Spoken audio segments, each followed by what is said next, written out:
Yeah.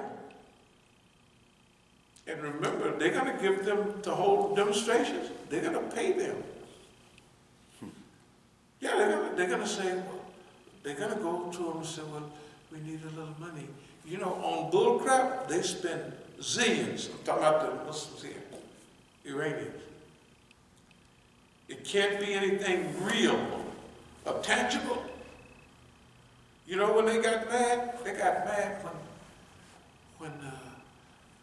when we fed everybody here after that demonstration down there. They was looking around. And, you know, brothers was meeting them at they come and they have food. They said, is this yours? I said, yeah, this is ours. I said, we have property all around and we paid for it. We don't buy nothing. Now remember, we did the what you do on them to send them all different ways, but when they looked back and seen that we done bought all this property, they made sure we didn't get a chance to use it. The property in Oakland, they made sure that you're not going to get a chance to use it. The property here, you're not going to get a chance to develop it. So we done had this property and stuff for 20 years. All we've been doing is paying taxes on it. We could have built a monument on all it, you know. Yeah. Okay, the point is yes, what you say is absolutely true. They don't want. No, they got what you see is what they got. White folks, this is sad. My whole thing is just loyalty. Huh? Loyalty. I mean, you know, these are people that you've known, and you know, obviously, there's the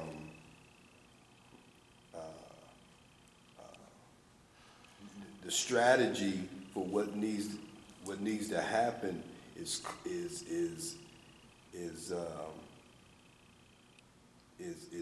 needed and necessary, but nobody else is even, they're not even coming up with a strategy themselves. It's not only that, but it's even worse because, for instance, South Africa. Right. I don't know, did you hear some of the lectures I gave in South Africa? I have. Okay, so I was telling them that Islam should spread from the south to the north and all that. It was wonderful. That's why Dr. Khalil Siddiqui said what he said. He had heard my lectures. Right. So he knew, like when we talked about racism, he said, we all know about racism, but once listening to this guy here, hey man, this is a whole new, and it's just on racism. Right. But that's what it brought out of those guys, racism. We told them, hey man, it's a gift from God, and it's also the travel and being in Africa and around all the groups. I don't want to go into it, but we was in Africa during the liberation, and they put Indians in a certain place, and da-da-da-da-da. And what we was telling them was this: if you don't bring this continent of South Africa to Islam in huge numbers, you look around, they're going to blame it on you. Forget about, so they tried to get around that. You know what they did? They got all the Muslims from Zimbabwe and those places where they're already Muslims. Mm-hmm.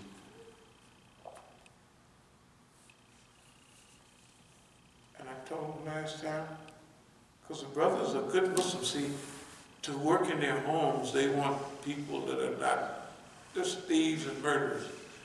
But they raiding South Africa, they raiding them South Africans, beating them upside the head. When I went back in '98, I visited people had patches on their head. Every house was robbed. The Indian Muslims, which are considered rich. Right. I said, you got to get the South African. They went and got blacks, but from Malawi and other places. And when they with you, they make the right doers. They're good brothers. They don't steal. They don't steal much from them people. the South Africans, I said, you got to get the South African. I said, don't you watch TV? Don't you watch who they against? They're against their brother from Somalia. They're from all other parts of Africa, because they come there and they start a store and everybody's buying from them, and all the Africans and Nigerians is dealing them dope, you know what I mean? And I said, hey man, you gotta get the South African. They slow. They want to do it their way. Now, look what they got. They got Zuma. They got the ANC. Everybody hates it. I said, you keep on. I told them this in South Africa. I said, the born freeze. Because another South African is taking me around, Indian, showing me we doing programs. One of them was a program I did several weeks. He's saying, these are the born freeze if we go somewhere. That's somebody that was born after apartheid or was a child. By that time, they're getting older. They're police officers, they're this, that, another. They don't know what you're talking about, apartheid. He said the white folks and the so-called Democratic Party over there, all of them are with those white folks.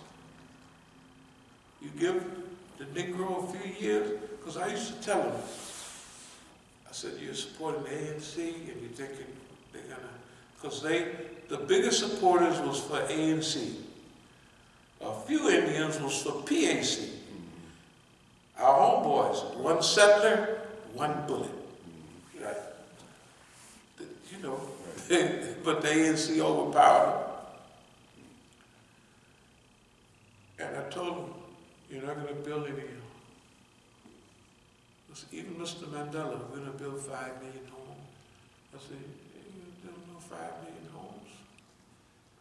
You get 2 or 3, you'll be lucky. And they didn't.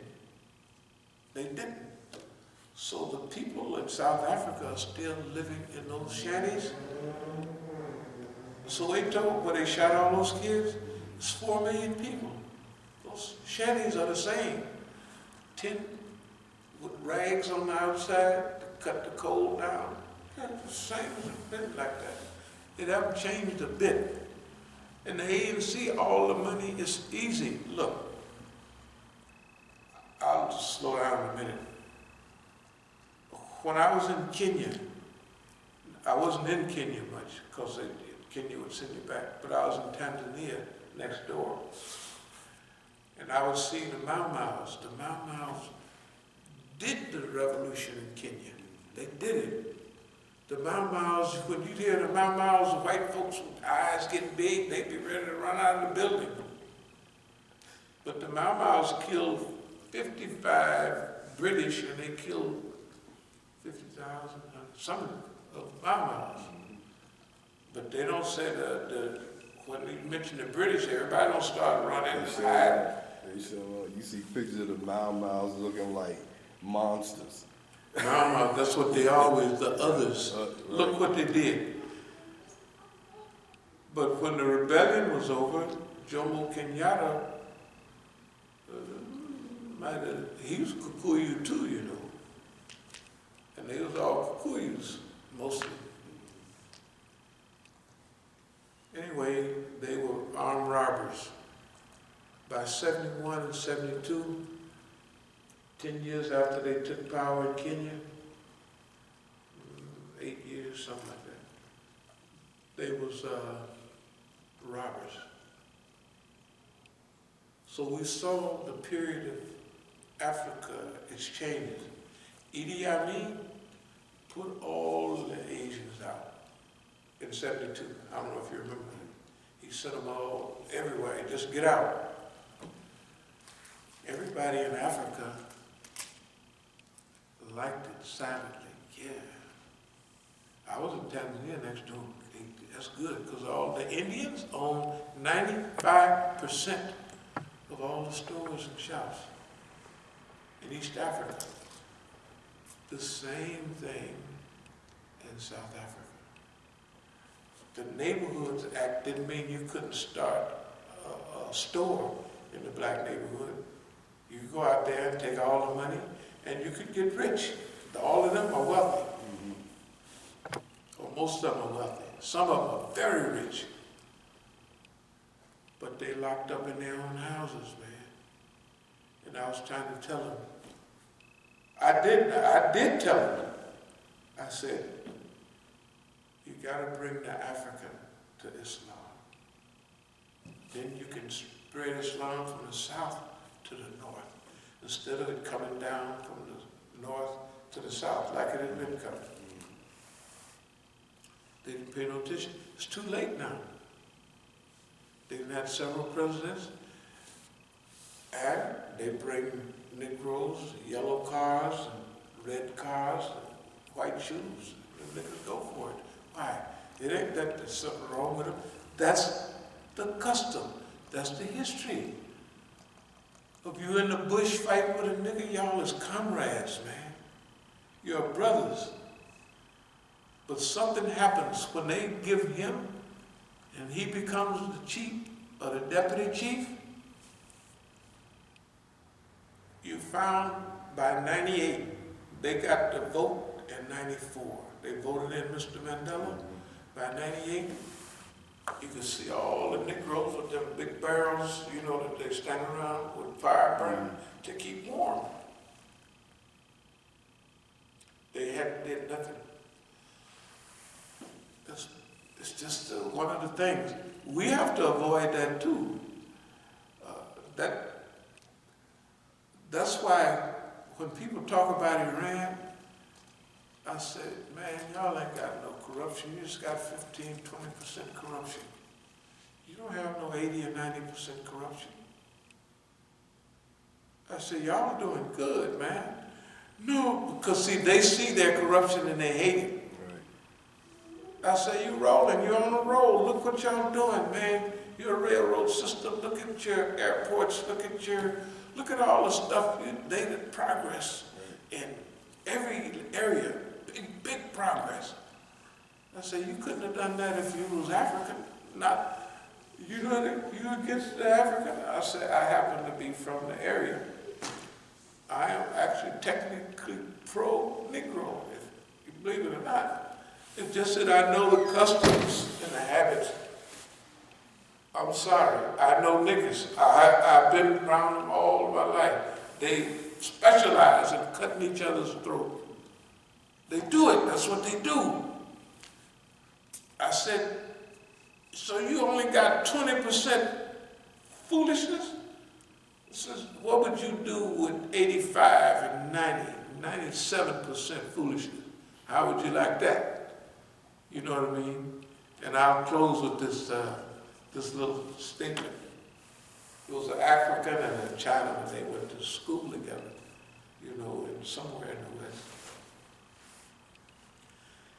And so the African visited the Chinaman, or Oriental like. He said, and the Chinaman took him up to his room, and so he showed him all the development in his country. He said, I get 10% of all of that. I get 10% of all of that. You know, because they were students, they was friends. Then the African, finally he invited him, took him up, pulled back the curtain, and he showed the Chinaman, whatever you call it, Oriental, all of what was out there. It was nothing. He said, I get 100% of all of that. I get 100% of almost nothing. So that tells you, you can look at it with China. You can look at it, they got corruption. And they think they got bad corruption. They don't have bad corruption. You know what I mean? Yeah. They think it's terrible. They killing people. They lose a few people here and there. You know, I don't know where they go, drop in a hole. They show up, not showing up. And they have corruption, maybe like Iran, maybe 20% maximum. And they hate it. It's terrible. I say, yeah, only thing is, it ain't no 90, it ain't 95. You know, And that's what I tell them when I'm in Iran. I say, y'all got about 15 or 20% corruption. But my friends, they say, oh man, Anyway, you remember that birthday cake that they had for me at the University of Tehran just in 71? Mm-hmm. Okay, so we have some friends, even among students, when people hear it, they know this is a little different. They know they can take that home and use it. Okay, so we're not orphans over here. We're not orphans, and if you try to do right all the time and you take the chance of doing right, when maybe you stand out like a sore thumb. This guy is trying to do right and this guy is slick. You're going to stand out. Anyway, are there any more questions or comments? No. Okay. Thank you very much. Assalamu alaikum wa rahmatullah.